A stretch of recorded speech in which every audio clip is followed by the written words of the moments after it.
En Guðlaugur Þór Þórðarson alþingismaður hefur sætt gagnrýni undanfarið vegna hárra styrkja sem hann fékk vegna prófkjörs árið 2006, auk þess sem aðkoma hans að stórum styrkjum til Sjálfstæðisflokksins hefur verið rifjuð upp.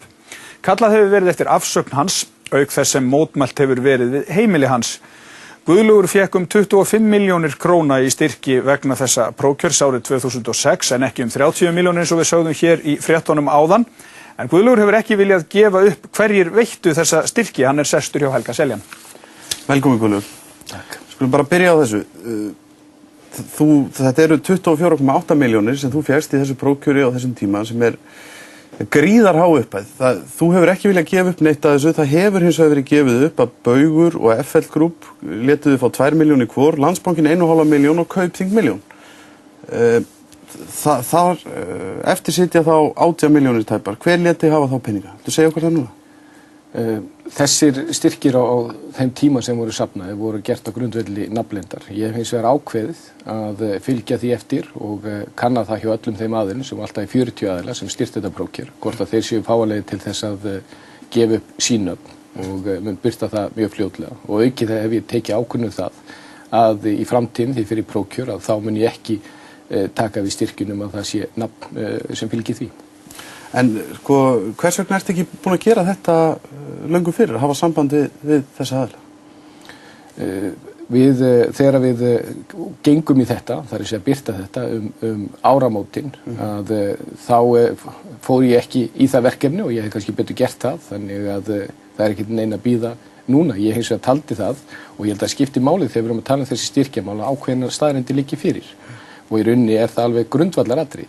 Það í fyrsta lagi að á þessum tíma þegar þessi styrkir eru veittir og þessi prófkjör þá eru engin lög prófkjörin og það verður hver og einn að búa til sínar eigin reglu hvað þetta varðar. En þú varst samt átti þátti því að búa til reglur fyrir alla hina nákvæmlega þessum tíma þegar þú ert að taka við þessum styrkjum, þá telur þú þess samt umkomin þess að sitja í nefnd sem ákveður hvernig reglurnar eiga að vera fyrir alla hina. Þú varst samt ekki að praktísera það sjálfur á þessum tíma, þó að þessi lög hefðu ekki verið í gildi.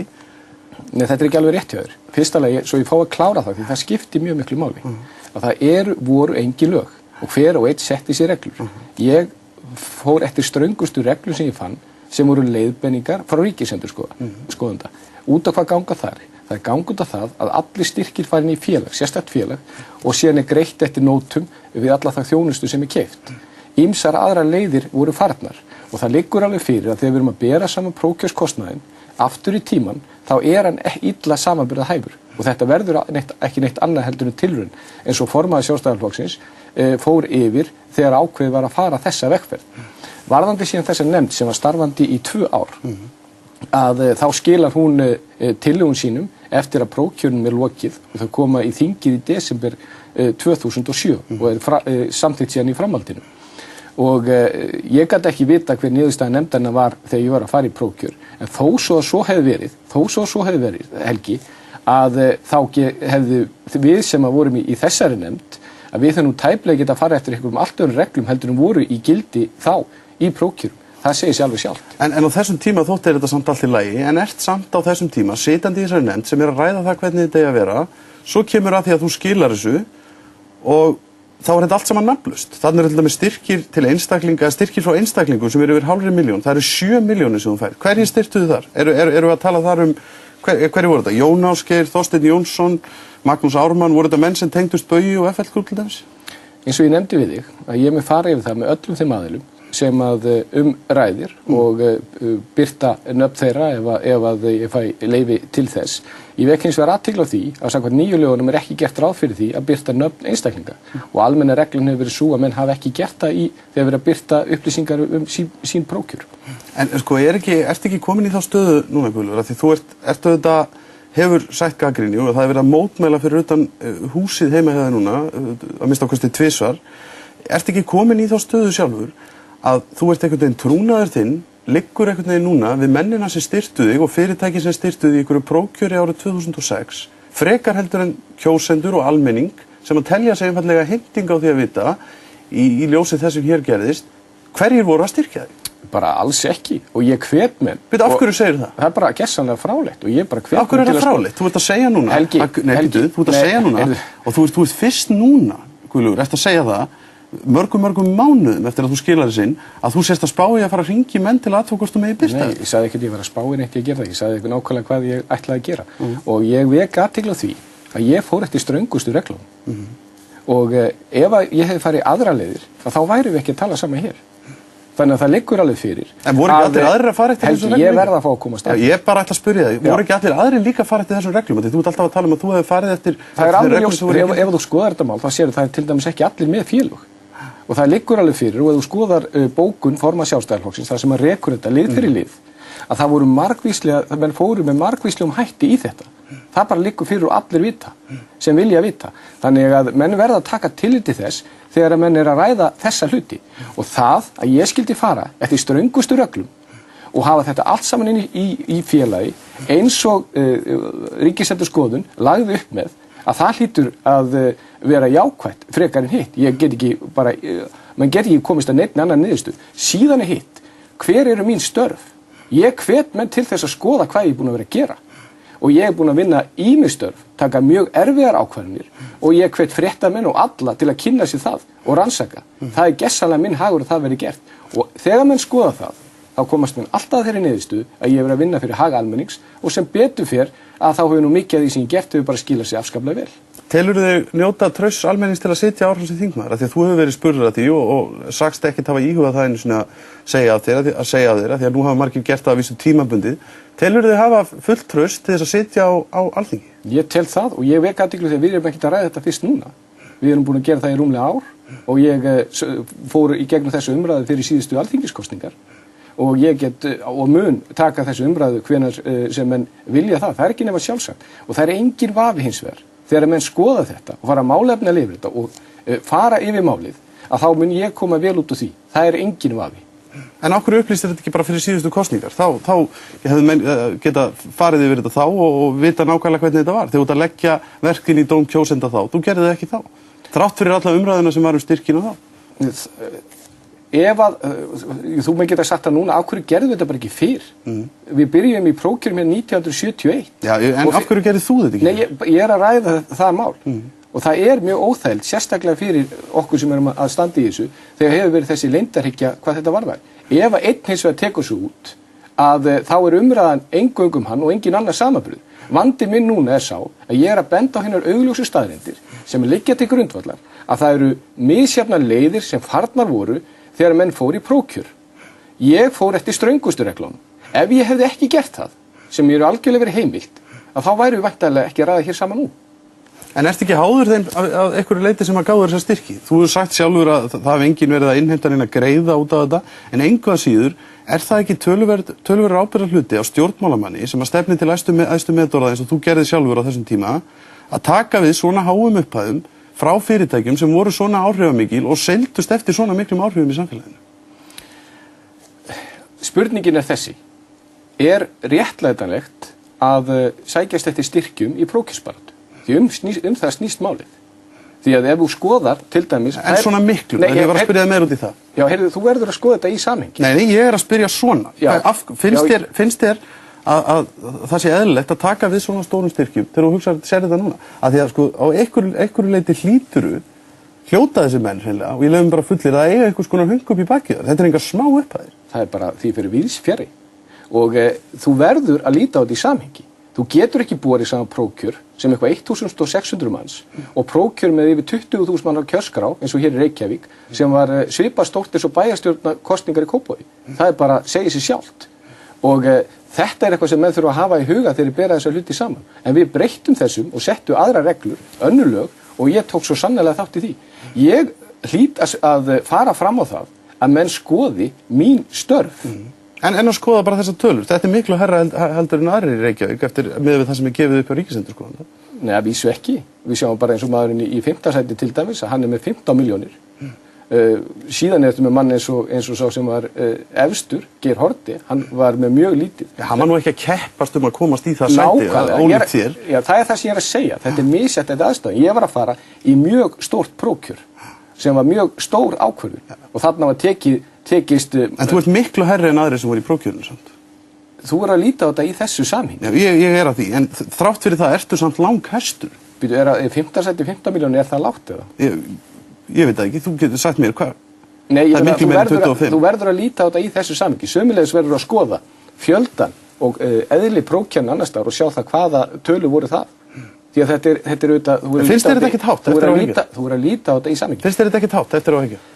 Við breyttum þessu lögum og ég vildi breyta þessu lögum vegna þess að þetta gengið of langt. Þetta er eitt af því sem að gekk of langt og það er mjög óþægilegt þegar að það er ekki gegnsæi þessum hlutum. Það er mjög óþægilegt þegar það er ekki alveg skýrar reglur og það er enginn sem fer ver út úr því heldur en viðkomandi frambjóðandi. En að því þú ert að tala gegnsæi, Guðlaugur, þá ætla ég að spyrja eftir, af hverju í ósköpunum ertu ekki búin að birta lista yfir þessa styrkþega, að því einu upplýsingar sem hafa komið fram hverju styrktu þig koma annars staðar frá?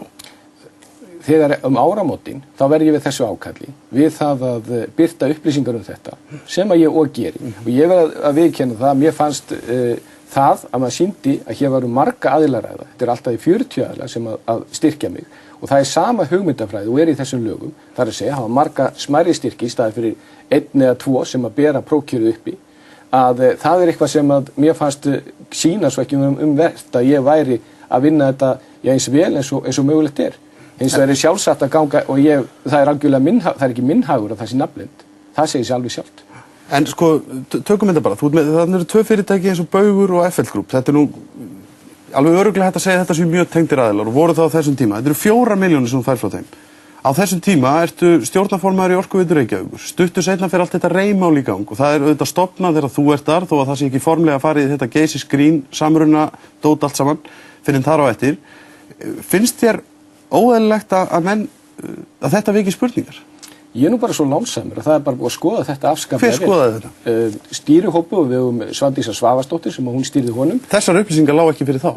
Það lá algjörlega, það var skoðað. Upplýsingar um styrkina til Sjálfstæðisflokksins lágu heldur ekki fyrir þá? Þegar það breytir engum eðli máls. Þannig farið í tímaröð nákvæmlega yfir þetta allt saman, ég er ekki búinn. Það er þessi stýrihópur, það er umboðsmaður Alþingis, það er innri endurskoðun borgarinnar sem fór yfir þetta allt saman.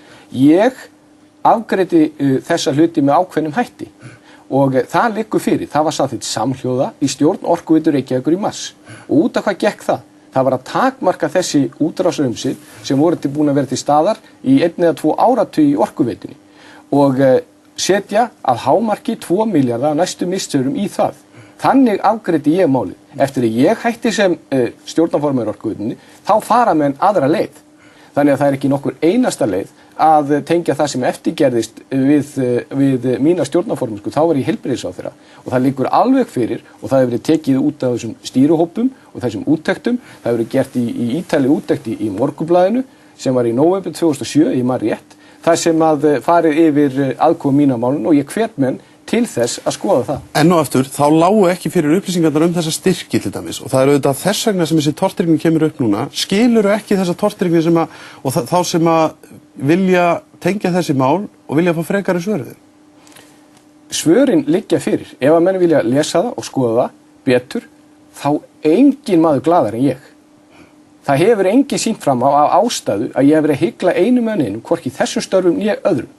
En ert þú ekki einmitt búin að koma þér í þá aðstöðu að vera vændur þetta með því að taka við þessum styrkjum og eins hafa einhverju leyti milligöngu þessa risastyrki til Sjálfstæðisflokks? Ég hafði ekki milligöngu neina risastyrki til Sjálfstæðisflokks. Förum nákvæmlega yfir það. Þú talaði við Þorstein Jónsson og Steinþór Gunnarsson. Annar þeirra varastjórnarmaður í FL Group, hluthafi þar. Hinn Steinþór Gunnarsson er yfirmaður í Landsbankanum. Hvert hélst að þessi menn myndu fara eftir pening? Heyrðu, það sem gerist þetta, að í desember þetta ár að þá er ég beðin það að tala við nokkra aðila sem ég gerði til þess að hvetja á til þess að safna fyrir framlögum fyrir Sjálfstæðisflokkin og þeir fóru í kjölfari í fjármálaráð Sjálfstæðisflokksins og voru samþykktir þar að miðstjórn. Ég hafði ekki önnur afskipti af málinu. En þú hvetur þá til þess að afla peninga sem þeir síðan afla frá sínum Síðan liggur alveg fyrir hverjir tóku við því, hverjir tóku ákvörðun það og það hefur allt saman komið fram. En það er engin nokkur einasta sanngirni að reyna að tengja þetta með þessum hætti. En þá annað atriði sem hefur líka verið rætt sem er veiðiferðin sem að þú fórst. Þú fórst í laxveiðiferð í Miðfjarðará, daga sem að Baugur átti í ánni og þar ertu með stjórnarformanni, þar ertu nýja hættur að vera stjórnarformaður Orkuveitunar. Það er Haukur Leósson sem er stjórnarformaður og Björn Ingi Hrafnsson sem er líka stjórnarmaður í Orkuveitunni og svo villar til að það er líka fjármálastjóri Baugs. Þetta er rétt áður en að það farið í þetta rey og geysis grín mál allt saman. Var þetta ekki óheppilegt og er þetta ekki með til að ala á tortryggni? Það er ekki nokkulega þannig hefur það verið lagt upp, en þarna var ég heilbrigðisráðherra. Ég kom ekkert að þessum málum og það liggur alveg fyrir að þegar þú skoðað þessi þarna og ég fór ekki í boði Baugs í þessa ferð svo því sé algjörlega til haga haldið. Og ef þú skoðar sko þennan feril sem er alveg tímasettur og það liggur alveg fyrir til dæmis í greinagerð hvernig ég lagði upp reimáli sem var samþykkt með öllum greiddum atkvæðum að þá geta menn ekki komist að neinni annarri niðurstöðu að þetta er ekki nokkulega að tengja þessi mál. Þannig að það er tilviljun að þrír aðaleikendur í þessu reimáli og þú sem að stofnaði rei séuð í veiði þessa daga með fjármálastjóra Baugs. Ég kom bara, já, sjálfsögðu er það tilviljun. Ég kom þarna bara á síðustu mínútu og þessi mál voru ekki rædd með nokkrum einasta hætti. Að því þú talar traust líka, Guðlaugur Þór, það er ákveðið vantraust á alþingismönnum á Íslandi og ég leyfi mér að segja að það er örugglega bara í sögulegu lágmarki traustið á þingmönnum á Íslandi. Ert þú og fleiri reyndar, eru þið ekki komin í þá stöðu að það að þið haldið áfram að gegna þingmennsku, það sé einfaldlega farið að bara verða til trafala vegna þess að á meðan að þessi umræða er stöðut uppi og þú situr hér stöðut fyrir fram mig og fleiri og er að svara þessu, að þá er þetta traust enn í þessu sögulega lágmarki. Auðvitað er það verkefni okkar að byggja upp traust í samfélaginu. Getur það? Ég til mig geta það. Og, en hins vegar verða auðvitað að halda staðreyndum. Það verðum að ræða þetta út frá þeim. Og eins og við vitum, eins og í þessum málum öllum, og þá getur hver sem flett þessu og skoða þetta. Og ef að menn gera það og fara málefnilega yfir það, að þá er það eitthvað sem afskaplega, sem að kemur vel út fyrir mig. Og ég vil bara gjarnan að menn geri það, að menn skoði þetta, því að ef þetta er hægt að setja ýmsa hluti í alls konar ljós, og ég skil svo sannarlega þá tortryggni sem í þjóðfélaginu, og við erum held í öll í svolítið annarri stöðu heldur og vorum kannski fyrir 2-3 árum síðan. Þið finnst þú ekki þurfa að bregðast við henni með því að stíga tímabundið til hliðar þá meðan þetta er skoðað sérstaklega?